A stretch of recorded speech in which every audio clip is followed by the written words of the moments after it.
Welcome back to Boiler Bytes. In April of 2016, a work of art on Purdue's campus literally went up in flames. What would be a disastrous end for most structures was actually the final stage in the creation of a truly unique sculpture from a world-renowned artist. When you build a sculpture like this, it's a feat of engineering. We sort of break with a lot of the rules of ceramics. A project this magnitude cannot be made just by one person. Art has the power to bring people together, and I think that this particular piece does exactly that. We're very lucky to have one, because there's only 25 in the world. We have something at Purdue called the Lonsford Fund. It was for the sole purpose of acquiring significant works of art for our campus for Purdue students to see and to engage with. Our professor in ceramics, Sigrid Zahner, suggested that we consider commissioning a piece by artist Nina Hull. It took them about 2 years to say, oh, okay, we'll finally do it. Because, I mean, basically it's just an enormous fire hazard. The piece is many things. It's a sculpture, it's public art, but it's also a kiln that's going to be firing in place for 3 days. Nina started the fire sculpture with an idea. She wanted to be able to travel around the world, meet people, and take her work in her kiln. She couldn't take her kilns with her, so she decided to make the sculpture its own kiln. She pioneered this whole process, of working with clay in this way. Nina, in our field, is pretty much a rock star. A really internationally recognized female artist. She does extraordinarily large works.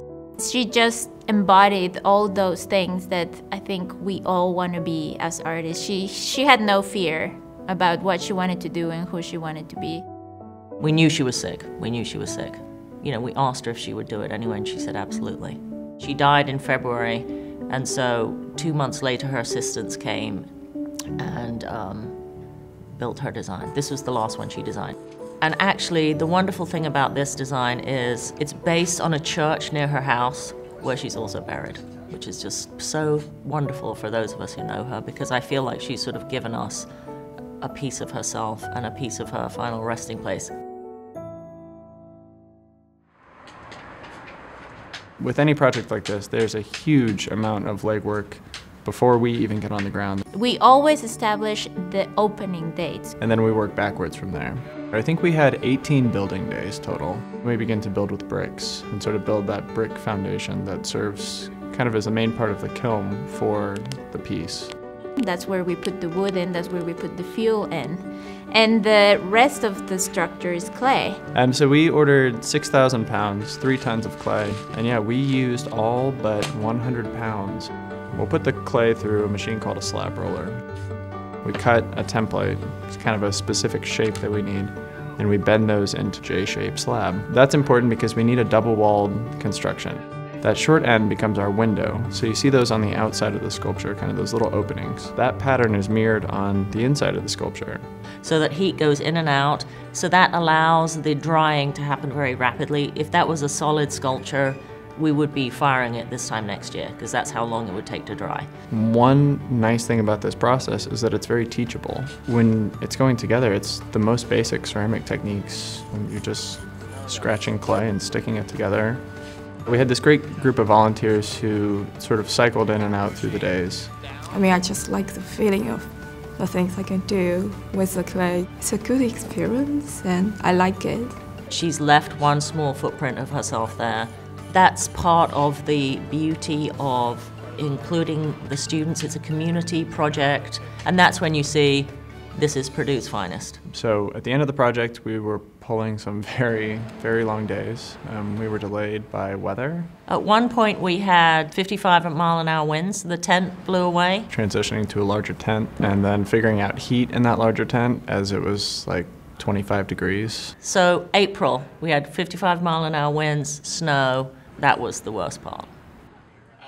You see the sculpture growing a little bit and a little bit and a little bit until you have this massive thing of clay that you have to be confronted with. Once we're finished with the building, we wrap the sculpture in kind of this white blanket.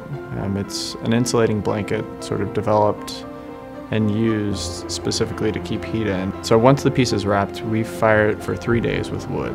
So we heat it from the bottom very slowly. The first day is just basically drying it. As we get into the second and the third day, then we kind of get into some of the performance aspects of the firing. We're adding more fuel, and we're able to create these big flames that kind of come out of the top of the sculpture and sort of creep out from under the blankets and create a lot of smoke. There's a real performative element to the work. What's really exciting is the way that it brings people together, just like a campfire does, only bigger and really unique. It's the culmination of everything. When everything is quiet and we are taking the fiber off and you see the first layer comes off and you see that tip of this glowing sculpture in the dark. And it's so beautiful.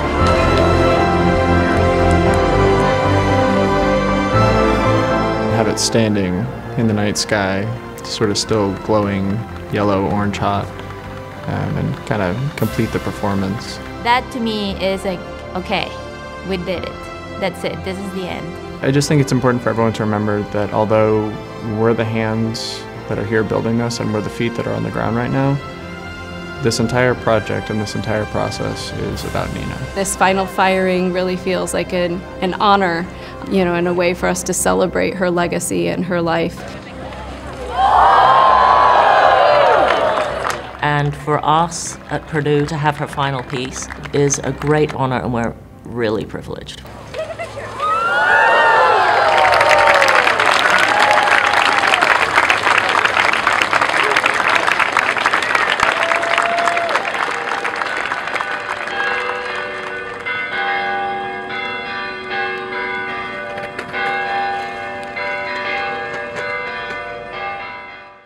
This final work by the late artist Nina Hull was given the name Repose, which means a state of rest or tranquility.